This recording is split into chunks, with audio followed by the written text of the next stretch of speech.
अस्सलाम वालेकुम। डॉक्टर सैयद शुबैर। आज का जो हमारा लेक्चर है एनेस्थीसिया फोर्थ सेमेस्टर का, वो लेक्सर्टेनिल।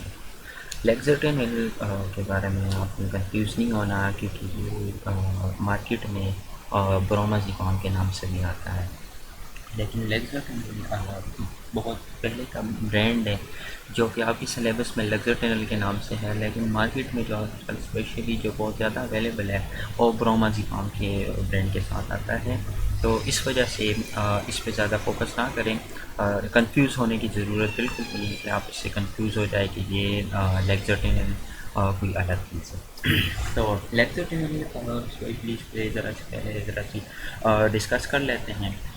लेक्सर्टेनिल जो होता है ये बहुत सारे ऐसे डिजीज़ के लिए यूज़ होता है, जैसे कि अब एनेस्थीसिया में आप ये चीज़ क्यों पढ़ रहे हैं, क्योंकि ये इसलिए आप पढ़ रहे हैं क्योंकि ये एज ए एनेस्थेटिक ड्रग भी यूज़ हो सकता है। ये स्प्रे की फॉर्म में भी आता है, ये जो है तो टैबलेट्स के फॉर्म में भी आता है, लेकिन स्पेशली ये टैबलेट्स की फॉर्म में होता है। और इसका जो ब्रोमाज़ेपाम या लेक्सर्टेनिल, इसका जो अपना ब्रोमाज़ेपाम ऐसे ब्रांड नेम है इसका, लेकिन स्पेशल अवेलेबल उसी में होते हैं। तो ये बेंजोडाइज़ेपिन्स होते हैं।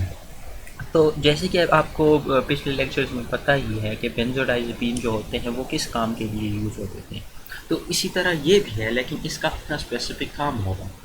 तो लेक्सर्टेनिल जो होते हैं ये स्पेशली हमारे पास जो पेन होते हैं, पोस्ट सर्जरी पेन होते हैं, या जो एंजाइटी होती है या डिप्रेशन होती है, उसके लिए हम लेक्सर्टेनिल स्पेशली यूज़ करते हैं। मार्केट में ये 6 ग्राम में जो है तो अवेलेबल होता है, जो कि आपके सामने भी है।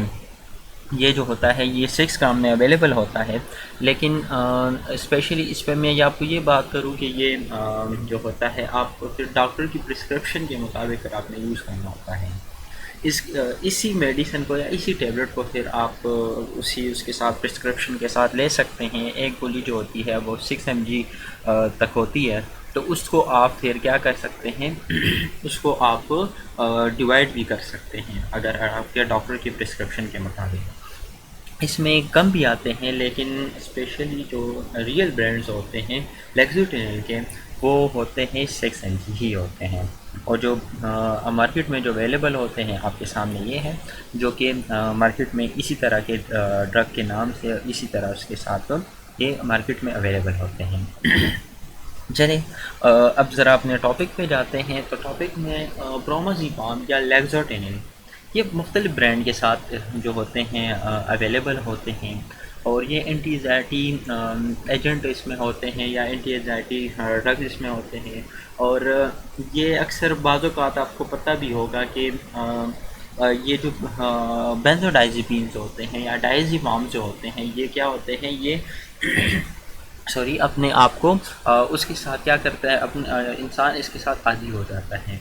तो जैसे विलियम 10 या विलियम 6 या विलियम 5 या विलियम 10, इन ड्रग की वजह से क्या हो जाता है, बंदा इसका एडिक्ट हो जाता है। तो उसकी एडिक्शन को ख़त्म करने के लिए भी लेक्सर्टेनिल यूज़ हो सकते हैं या ब्रोमाज़ेपाम ये यूज़ हो सकते हैं। अच्छा जी, तो फिर इसके साथ ये भी हो सकता है, अक्सर जो एंजाइटी के जो अटैक्स होते हैं, एंजाइटी जो होती है, घबराहट जो होती है, या पैनिक अटैक्स होते हैं या पैनिक स्टेट्स होते हैं, उसके लिए भी हम लेक्सर्टेनिल यूज़ करते हैं। ब्रोमाज़ेपाम जो होते हैं सॉरी ब्रोमाज़ेपाम जो होते हैं ये हम सर्जरी के बाद माइनर सर्जरीज जो होती है हमारे पास, तो उसके लिए हम ये यूज़ कर सकते हैं, ताकि पेशेंट को एंजाइटी ना हो या इस तरह वो पैनिक ना करें, और आराम से हम अपनी सर्जरी को जाके उसको कर सकें।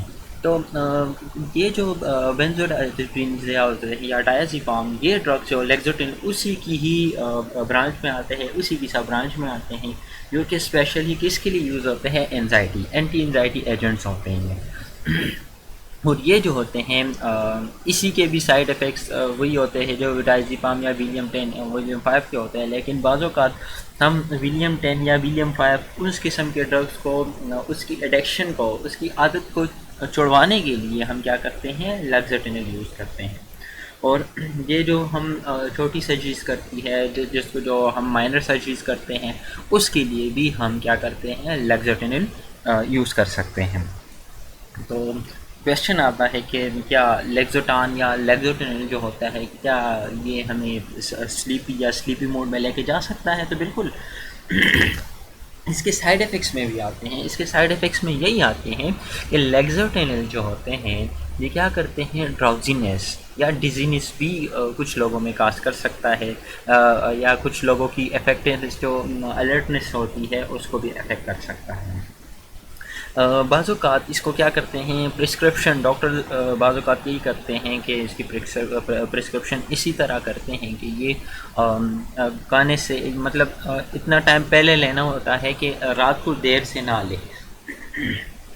रात को अगर देर से आप लेंगे तो दिन में आप फिर ड्राउजीनेस, डिजीनेस भी फील करेंगे, थकावट सी फील करेंगे, आपको आप इस तरह थके हुए फील होंगे, क्योंकि जाहिर सी बात है इसके जो इंशाल्लाह आगे अब इसमें जो आगे हम जाएंगे इसके मैकेनिज़्म ऑफ एक्शन में, तो इसमें आपको पता लग जाएगा कि क्यों हम डिजीनेस फील करते हैं या ड्राउजीनेस फील करते हैं।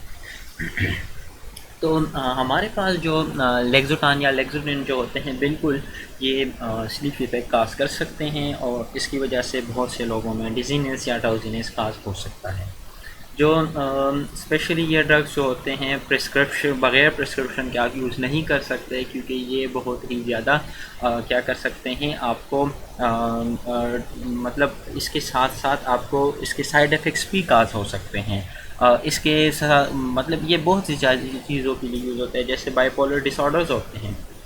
मतलब बाइपोलर डिसऑर्डर्स क्या चीज़ है, इसमें हम आगे जाके इसमें डिटेल में आपसे डिस्कस करूँगा। तो जो लेक्सोटान होते हैं तो ये हाँ बिल्कुल स्लीप इफेक्ट भी काज कर सकते हैं, और ये इम्पोर्टेंट क्वेश्चन है। अब आपको मैं इस जो डायग्राम है आपके सामने जो डायग्राम नज़र आ रहा है इसके साथ में आपको अच्छे तरीके से बता सकता हूँ कि कैसे मैकेनिज़्म ऑफ एक्शन इस ड्रग का मैकेनिज़्म ये किस तरह एक्शन करता है, किस तरह हम इसको यूज़ करते हैं, किस तरह ये काम करता है। तो फर्स्ट ऑफ ऑल आपको सबको पता हुई होना चाहिए, पिछले लेक्चर्स में मैंने आपको बताया भी था कि इस ड्रग का जो है रूट ऑफ एडमिनिस्ट्रेशन आपको पता होना चाहिए। इसका रूट ऑफ एडमिनिस्ट्रेशन या किस तरीके से हम यूज़ करते हैं। फॉर एग्ज़ाम्पल हमने ओरली इसका टैबलेट ले लिया, सही समझी, ओके चलो हमने वो ले लिया, वो जाके फिर जहाँ से जाके फिर इसकी एक्सक्रीशन होती है या जहाँ पे जाके ये एब्जॉर्ब होता है, उसके बाद फिर सिस्टमेटिक सर्कुलेशन में इन्वॉल्व होता है, उसके बाद फिर ये कहाँ पे जाता है, ये ब्रेन तक जाता है। जब ये ब्रेन तक जाता है तो वहाँ पे ये क्या काज करता है, सबसे पहले इसके अपने रिसेप्टर्स होते हैं। जैसे कि आपको पता है सेल का अपना एक साइटोप्लाज्म होता है, तो साइटोप्लाज्म पे भी क्या करता है, उसके प्री साइनेप्टिक मेम्ब्रेन जो होता है या पोस्ट साइनेप्टिक मेम्ब्रेन जो होता है उसको क्या कर देता है, उसको ब्रोकन आउट कर देता है। तो ये सेल के अंदर चला जाता है। इसका मेन काम क्या होता है, गाबा की जो क्या होती है, गाबा जो होता है उसकी इनहिबिशन करता है, उसको क्या करता है, उसको कम कर देता है। और क्या कर देता है, क्लोरीन जो हमारे पास किस्म के आयंस होते हैं उसकी सिक्रीशन को कम कर देता है, और वो क्या कर देता है, उसकी वजह से गाबा की इनहिबिशन हो जाती है। कंफ्यूज होने की बिल्कुल बात नहीं है। इसके बाद जो मैकेनिज़्म ऑफ एक्शन ये आपको मैं इस फिगर से आपको इस डायग्राम से आपको मैं बताना चाहता हूँ कि ये मेन काम किस तरह करता है। तो ये क्या काम कर रहा है, यहाँ पे ये सेल के अंदर दाखिल हो गया, सेल के अंदर जब दाखिल हो जाता है बेंजोडाइज़ेपिन, ठीक है, तो ये इसका अपना एक साइट होता है। यहाँ पे ये देखिए ये टेबलेट आके यहाँ पे कहाँ पे कन्वर्ट हो गया, कहाँ पे इसके साथ अटैच हो गया बेंजोडाइज़ेपिन, इसके कौन से साइड पे, बाइंडिंग साइड पे जहाँ पे ये इसका अटैच होना था। तो आपको पता भी होना चाहिए, आपको पता भी होगा कि जब दो नर्व्स या दो सेल अब एक दूसरे से जब क्या करते हैं, ट्रांसमिशन करते हैं, इंफॉर्मेशन की ट्रांसमिशन करते हैं, तो वो किस तरीके से करते हैं, वो क्या करते हैं न्यूरोट्रांसमीटर्स के थ्रू। और न्यूरोट्रांसमीटर यहाँ पे कौन होगा, गाबा, ठीक है, गाबा जो एक किस्म का न्यूरोट्रांसमीटर होता है उसके थ्रू ये सारे फंक्शंस होते हैं। तो क्या होता है, यहाँ पे आपको नज़र आ रहा है कि यहाँ पे ये ड्रग आके बेंजोडाइज़ेपिन यहाँ पे अटैच्ड हो गया। यहाँ पे जब ये अटैच हो जाता है तो इसके इस साइड पे जो दूसरे फिगर में आपको नज़र भी आ रहा है, यहाँ पे क्या हुआ, गाबा भी यहाँ से स्टार्ट हो रहा है, यहाँ से सिक्रीशन इसकी हो रही है। तो इस ये क्या करता है, सबसे पहले ये जाके वहाँ पे टेस्ट हो जाता है, इसके बाद फिर बाकी भी इसके आयन्स आते हैं बेंजोडाइज़ेपीन्स के, जैसे ड्रग में आपके सामने नज़र आ रहा है। तो गाबा भी वहाँ पे पहुँच जाता है। तो ये क्या काम कर देता है, वहाँ पे आपको इस फिगर में भी नज़र आ रहा है क्लोरीन आयन्स हैं ये वहाँ पे ज़्यादा हो जाते हैं। क्लोरीन का काम क्या होता है, क्लोरीन का काम ये होता है हमारे सेल के अंदर कि ये क्या कर देता है, डीपोलराइजेशन का काज करता है। क्या करता है, डीपोलराइजेशन, मतलब डीपोलराइज कर देता है, एक चीज़ को इनहिबिट कर देता है, एक चीज़ को बंद करवा देता है। तो क्या हुआ है, गाबा यहाँ पे इसके साथ आके अटैच्ड हो गया और इसने क्या किया, इन दोनों को इनहिबिट कर दिया। और इस डायग्राम में, जो तीसरे डायग्राम में आपको इसमें नज़र आ रहा है, इसने क्या कर दिया, इसने इन दोनों को क्या, जो कि ये ड्रग है बेंजोडाइज़ेपिन और ये गाबा है, ये दोनों इसके साथ अटैच्ड हो गए और उन्होंने क्या किया कि क्लोरीन के कुछ आयन साइटोप्लाज्म के अंदर लेके आए और कुछ जो है सेल के अंदर। तो इससे क्या हुआ, एक ब्लॉक बन गया, क्या हुआ, एक दीवार सी बन गई। दीवार किस चीज़ में बन गई, कि दो सेल्स के बीच में जो राब्ता था वो बंद हो गया। समझ आ गई आपको, मतलब मेरा यहाँ पे ये था कि बेंजोडाइज़ेपिन का काम क्या होता है, जब आपके एमसीक्यूज़ में भी आए सॉरी एमसीक्यूज़ में भी जब आपके पास आए कि बेंजोडाइज़ेपिन काम क्या करता है, तो आपको ये पता होना चाहिए कि ये गाबा को इनहिबिट कर देता है। किस तरह इनहिबिट कर देता है, उसके बाइंडिंग साइट पे अटैच हो जाता है। उसके बाद फिर ये क्या काम करता है, साइनेप्टिक क्लेफ्ट बना देता है। उसके बाद ये क्लोरीन आयंस की इनहिबिशन क्या कर देता है, सेल के अंदर कम कर देता है और बाहर ज़्यादा कर देता है। उसकी वजह से एक ब्लॉक बन जाता है, एक दीवार बन जाती है, जिसकी वजह से क्या होता है, वहाँ पे मैसेज की ट्रांसमिशन नहीं होती। तो ये आपके सामने एक अच्छा एग्जांपल है, जो उम्मीद आपको इससे समझ आ गई होगी। अब मैकेनिज्म ऑफ एक्शन, जो सारी स्टोरी अभी मैंने पिछले एक डायग्राम के उसमें आपको बताई, तो यहाँ पे ये भी है कि गाबा रिसेप्टर होता है किस्म का, तो वो क्या कर देता है, कॉन्फॉर्मेशन चेंज कर देता है और क्या कर देता है, इनहिबिटरी उसको क्या कर देता है, इंक्रीज़ कर देता है। इस ड्रग का काम ये कहाँ पे जाके बाइंड होता है, ये गाबा रिसेप्टर के साथ बाइंड होता है, जैसे मैंने पीछे डायग्राम में आपको बताया। उसके बाद फिर ये क्या काम कर देता है, जैसे डायग्राम में मैंने आपको बातें बताई, वही बातें मैं यहाँ पे मैंने लिखी आपके सामने, जिससे आपको समझ भी आ जाएगी। ये क्या कर कन्फॉर्मेशनल चेंज ला देता है, कन्फर्म कर देता है, मतलब एक चीज़ को क्या करता है, चेंज कर देता है। और ये क्या करता है, गाबा की इनहिबिटरी इफेक्ट्स को क्या कर देता है। गाबा जो होता है ये एक किस्म का ऐसा न्यूरोट्रांसमीटर है, ये इनहिबिटरी भी है, एक्साइटेटरी भी है। लेकिन यहाँ पे जो ये वाला लेक्सोटेनिल जो ड्रग होता है, ये क्या काम कर देता है, वहाँ पे इनहिबिटरी इफेक्ट्स को क्या कर देता है, इंक्रीज़ कर देता है। तो ये ब्रोमाज़ेपाम या लेक्सोटेनिल जो होता है, ये लॉन्ग एक्टिंग बेंजोडाइज़ेपिन्स होते हैं, ठीक है। और ये अक्सर बहुत सारे उसमें भी हम यूज़ कर सकते हैं। जैसे आपको मैंने यही बताया कि एनेस्थीसिया में हम इसलिए इसको यूज़ करते हैं कि ये एंटी साइकोटिक क्वालिटीज़ भी इसके होते हैं, एंटी डिप्रेशन क्वालिटीज़ भी इसके हो सकते हैं, और इसके साथ साथ इसके और भी बहुत सारे क्वालिटीज़ हैं। इसकी वजह से हम एनेस्थीसिया में यूज़ करते हैं, ताकि अगर माइनर सर्जरी हो तो उसमें बंदा पैनिक ना कर जाए, जो पेशेंट होता है वो पैनिक ना करे, वो डिप्रेशन में ना जाए, वो घबराहट में ना चला जाए या एंजाइटी में ना चला जाए। उस वजह से हम ये ड्रग यूज़ करते हैं। तो आपको ये पता होगा, अब इसको समझ भी आ गई होगी कि गाबा किसके साथ जाके इनहिबिट कर देता है। ये जो लेक्सोटेनिल या ब्रोमाज़ेपाम गाबा को क्या कर देता है, उसकी इनहिबिशन को क्या कर देता है, इंक्रीज़ कर देता है। जब इनहिबिशन का हो वहाँ पे ब्लॉक बन जाता है और मैसेज आगे नहीं ट्रांसफ़र होता, तो वहाँ पे क्या हो जाता है, जो डिप्रेशन या एंजाइटी काज होती थी वो बंद हो जाती है। अगर उसको कोई और एंटी साइकोटिक क्वालिटीज़, अगर उसको कोई और मसले आ रहे हैं, तो वो भी क्या हो जाते हैं, उसके साथ ठीक हो जाते हैं। तो आपके सामने ये एक अच्छा एग्जांपल है, जो आपको मैंने पीछे डायग्राम में भी आपको मैंने बताया कि ये इसके साथ कैसे अटैच हो जाता है। जैसे इसमें मैंने आपको ये सारी बातें बताई, तो यहाँ पे मैंने इसको ज़रा एक्सप्लेन कर दिया कि ये किस तरह क्वालिटीज़ में काम कर देता है। और ज़रूरी नहीं कि ये जो होती है ये एंटी डिप्रेशन या एंटी साइकोटिक क्वालिटीज़ के लिए काम करता है, लेकिन स्पेशली हम ये एनेस्थीसिया में क्यों यूज़ करते हैं, तो एनेस्थीसिया में हम इसी वजह से यूज़ करते हैं। अब आते हैं इसके यूजेस पे। जाहिर सी बात, एक ड्रग हम यूज़ करें तो उसके यूजेस भी तो होने चाहिए। तो इसकी जो एंग्जियस मूड जो एंजाइटी वाला मूड होता है, बंदा घबराहट में चला जाता है। बंदा घबराता कब है, या उसको कोई किसी चीज़ से डर जाता है। किस चीज़ से डरता है एक पेशेंट? किस चीज़ से डर सकता है? या तो इंजेक्शन से डर सकता है या उसकी सर्जरी से डर सकता है।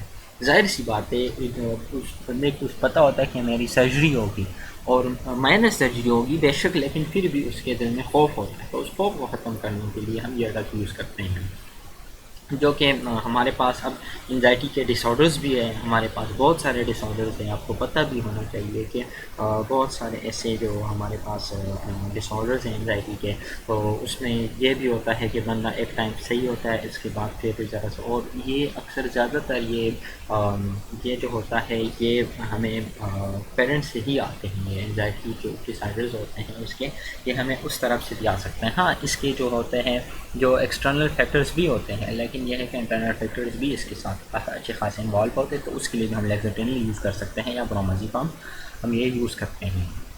डिप्रेस मोड, जो लोग डिप्रेस बहुत ज़्यादा डिप्रेशन में चले जाते हैं, किसी का मतलब कोई इसका अपना मतलब उससे दूर हो गया तो वो बहुत ज़्यादा डिप्रेशन में चला गया, या इसकी ये भी हम कर सकते हैं कि उस बंदे की सर्जरी हो गई, या इस सर्जरी किस तरह हो गई कि उसकी जो एक टांग काटी गई, तो उसकी वजह से वो बहुत ही ज़्यादा डिप्रेस्ड हो गया। उसको ये पता लग गया कि मैं पहले इंडिपेंडेंट था, अब डिपेंडेंट हो गया हूँ, अब मैं किसी और पे इंहिसार कर रहा हूँ।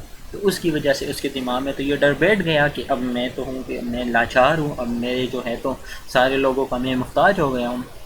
तो उस वजह से वो डिप्रेशन में चला जाता है। तो उसके लिए भी हम ये ड्रग यूज़ कर सकते हैं। एमाइलोइडिक लेटरल स्क्लेरोसिस, अब ये क्या चीज़ है? ये हमारे पास जो हमारी आर्टरीज जो होती है वो क्या हो जाती है, वो ब्लॉक हो जाती है। किस वजह से ब्लॉक होती है? इस वजह से ब्लॉक होती है कि वहाँ पे भी आपको मैंने यही बात पहले पिछले लेक्चर्स में भी बताया था कि गाबा ज़रूरी नहीं है कि ब्रेन में होता है। गाबा हर तरफ हमारे हर जगह पे इन्वॉल्व होते हैं, जहाँ पे नर्व्स होंगे, और नर्व्स हमारे बॉडी में हर जगह पे हैं। अगर वो कनेक्शन करेंगे एक दूसरे से, मैसेज ट्रांसफॉर्मेशन करेंगे, तो वो किसी ना किसी न्यूरोट्रांसमीटर से करेंगे और उसके लिए स्पेसिफिकली गाबा होता है। तो गाबा जो होता है ये यहाँ पे भी काम आ सकता है। अगर हमारे पास ये एमाइलोइडिक लेटरल स्क्लेरोसिस हो तो उसके लिए भी हम ये चीज़ यूज़ कर सकते हैं। अब बाइपोलर वन डिसऑर्डर या बाइपोलर डिसऑर्डर्स जो होते हैं हमारे पास, बाइपोलर डिसऑर्डर्स क्या होते हैं? बाइपोलर डिसऑर्डर इस तरह के होते हैं कि बाइपोलर मतलब दो क्या वाले, दो पोल वाले। इसमें दो पोल किस तरह होते हैं? ये इसमें इस तरह होते हैं कि बंदा एक टाइम बिल्कुल खुश होता है और दूसरे टाइम क्या हो जाता है कि उसका बिल्कुल माइंड ही चेंज हो जाता है। अगर वो खुश है तो उसके बाद वो क्या कर देता है, उसका बिल्कुल माइंड ही चेंज हो जाता है। ये जो हमारे पास एक ड्रग यूज़ होती है वो बाइपोलर डिसऑर्डर्स के लिए भी यूज़ होती है, जो कि बिल्कुल हाँ एक हमारे सोसाइटी में एक किस्म की डिज़ीज़ है, या इसको पैथोलॉजी तो नहीं है, एक किस्म की डिज़ीज़ होती है जो कि ये भी हमारे हेरिडिटी में ही जो होते हैं बच्चों को आते हैं। तो उसके लिए भी हम ये ड्रग यूज़ कर सकते हैं जो कि आपके सामने हैं। अच्छा, इसके अब साइड इफ़ेक्ट्स, इसके साइड इफ़ेक्ट्स क्या क्या आएंगे? बाउल इरिटेबिलिटी मतलब आपके बाउल जो फंक्शंस होंगे उसमें वो क्या होगा, वो इरिटेबल हो जाएंगे, वो सही नहीं होंगे। डिजीनेस आएंगी, चक्कर आएंगे आपको। अब बाउल इरिटेबिलिटी क्यों आएगी? आपको मैंने यही बताया कि ये जो गाबा जो होता है ये इनहिबिशन काज करता है, लेकिन ये एक्साइटेटरी भी है।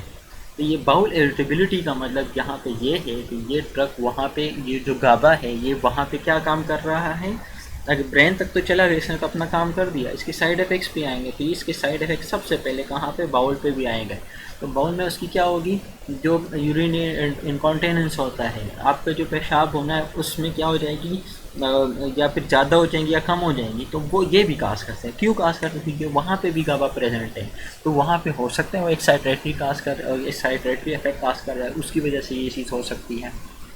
डेजीनेस क्यों होगा? डेजीनेस जाहिर सी बात है, जब आपको ये मेन ब्रेन को अगर ये इन्वॉल्व कर रहा है तो उसके साथ डेजीनेस आपको, क्योंकि ये स्लीपनेस मतलब उसको आप ये काज कर सकता है, तो उसके लिए हम ये चीज़ इसके साथ डेजीनेस हो सकता है।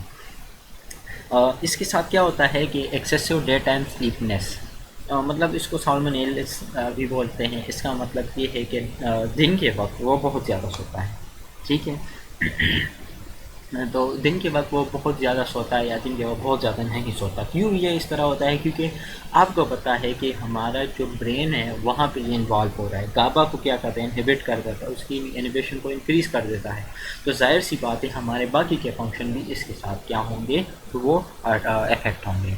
अब फिटीग आते हैं। फिटीग कहाँ पे होंगे? हमारे मसल फिटीग होंगी। मसल फिटीग क्यों होंगे? मसल फिटीग इस वजह से होंगे कि ये क्या काज कर रहा है, वहाँ पे इनहिबिशन काज कर रहा है, आपको थकावट फील होगी इसकी वजह से।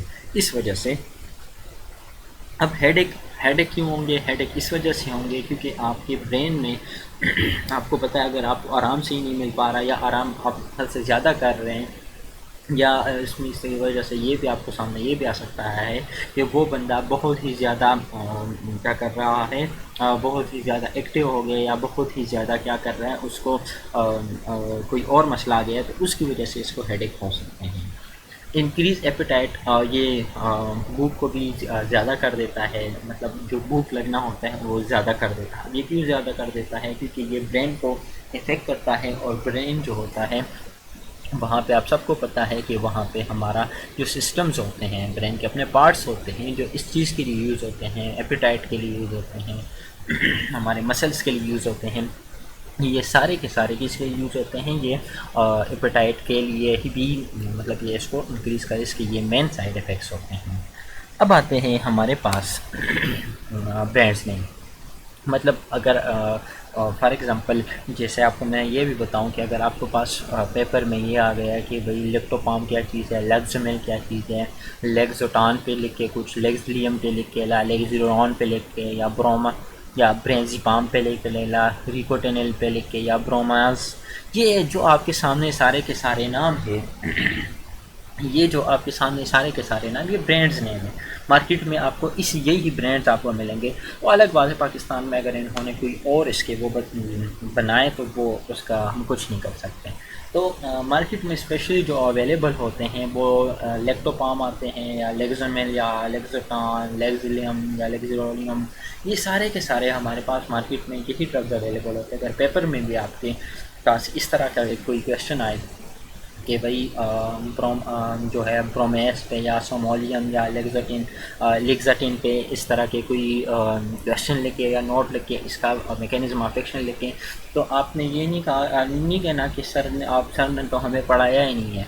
तो ये आपके सामने है, ये चीज़ें अगर आपको पेपर में इस तरह से क्वेश्चन भी आ सकते हैं कि इन पे नोट लेके, आपने घबराना नहीं है। ये इसके ब्रांड्स नेम भी है, ये सेम वही चीज़ है, आपने सेम यही लिखना है, इसके साइड इफ़ेक्ट्स, ब्रांड नेम वगैरह वगैरह आपने ये सारे के सारी चीज़ें यही लिखनी है। अब जो है हमारे पास ये सारे के सारे ड्रग्स आपको पता लग गया कि लेक्सोमेल क्या चीज़ था, इसलिए यूज़ होता है, ठीक है। उसके बाद फिर हमने क्या बात की है, मतलब अब इसकी जनरल सी वो करते हैं। लेक्सोटेनिल होता है, ये ब्रांड नेम, इसको बेंजोडाइज़ेपिन का ब्रांड नेम है या उसमें बेंजोडाइज़ेपिन ही है, उसी का एक सब क्लास है। ये जो होते हैं पेनिक्सटेट्स या प्रीडोमिनेंट माइनर सर्जरी के बाद भी यूज़ कर सकते हैं। हाँ बिल्कुल, ये स्लीपी इफेक्ट भी काज कर सकता है। इसके बाद ये इसका मैकेनिज्म ऑफ एक्शन है, किस तरह ये ब्लॉक बना देता है, किस तरह गाबा को क्या कर देता है, उसकी इनहिबिशन को क्या कर देता है, इंक्रीज़ कर देता है। तो ये भी इसके साथ एक इफेक्ट होता है। इसके कॉमन यूजेस जो होते हैं आपको पता ही है, एमजीएस मूड होता है, जनरलाइज एंजाइटी डिसऑर्डर्स होते हैं, डिप्रेस मूड होता है, डिप्रेशन में जो लोग होते हैं उसके लिए भी यूज़ कर सकते हैं। मतलब एमाप्लोटिक लेटोस्क्लेरोसिस, ये जो एक किस्म की डिजीज़ होती है जो हमारे आर्टरीज़ की होती है, इसमें हमारे आर्टरीज़ तंग हो जाते हैं, तो उसके लिए भी हम ये चीज़ यूज़ कर सकते हैं। बाइपोलर डिसऑर्डर्स होते हैं। बाइपोलर डिसऑर्डर इस तरह के होते हैं, आपको मैंने ये कि दो पोल्स होते हैं, एक टाइम वो खुश होते हैं, एक टाइम ठीक हो जाते हैं। उनको मतलब ये उनकी मर्ज़ी से नहीं होता, ये एक किस्म की डिज़ीज़ होती है जो उनके ब्रेन को इस तरह इफेक्ट करता है। तो इसके बाद फिर हमारे पास इसके साइड इफ़ेक्ट्स आते हैं। तो बाउल इरिटेबिलिटी भी काज कर देता है, डिजीनेस भी कर सकता है, डे टाइम स्लीपनेस भी काज कर सकता है, फटीग भी आ सकती है, उसको हेडेक भी हो सकते हैं, और इसकी एपेटाइट क्या हो जाती है वो इंक्रीज हो सकती है। ब्रांडनेस में आपने इसको मैंने इसलिए यहाँ पे शामिल किया है ताकि आप लोग कंफ्यूज ना हो, और आप लोग कंफ्यूज इस तरह ना हो कि अगर आपने पेपर में इस तरह का क्वेश्चन आया कि भाई ये क्या चीज़ है, तो आपने घबराना नहीं है। ये ब्रांड्स नेम इसके ज़रूर याद रखें, मार्केट में आपको यही अवेलेबल होंगे और यही इसी पे हम बात करेंगे। तो उम्मीद है आप सबको समझ आ गई होगी। तो इंशाल्लाह हमारा जो नेक्स्ट लेक्चर होगा वो ओपियोइड्स पे होगा, जो इम्पोर्टेंट एक टॉपिक है, जो आपके एनेस्थीसिया के लिए बहुत ही इंपॉर्टेंट होता है। और बहुत सी सर्जरीज़ के बाद या बहुत सी सर्जरीज से पहले या बाद में जो हम एनेस्थीसिया के लिए जो भी ड्रग यूज़ करते हैं ओपियोइड से ही बनते हैं। इसमें हम डिटेल पे बात करेंगे। और अगर नोट्स आपको इस तरह से तो इस ईमेल पे आप ईमेल कर सकते हैं, और वो ईमेल पे मैं आपको फिर नोट्स फॉरवर्ड कर दूँगा। तो उम्मीद है आप सबको मेरे लेक्चर की समझ आ गई होगी। शांता कोशिश करें कि हर एक लेक्चर के इस तरह कोशिश करें कि हर एक लेक्चर के 10-10 एमसीक्यूज़ अपने लिए अभी से बनाएं। कि आप फ्री बैठे होते हैं तो अच्छी बात ये है कि आप 10-10 एमसीक्यूज़ बनाएं। इसी लेक्चर से आप 10 एमसीक्यूज़ बनाएं कि फ़लाँ ये क्या होता है, खुद अपने एमसीक्यूज़ बनाएं। जब आप इंशाल्लाह पेपर के लिए बैठेंगे तो आप एमसीक्यूज़ भी इजीली कर लेंगे, और ये टॉपिक भी जितना डीप आप पढ़ लेंगे इतना आपके दिमाग में ज़्यादा बैठेगा। तो उम्मीद है आप सबको समझ आ गई होगी। Thank you. अल्लाह हाफ़िज़, अपना ख्याल रखें।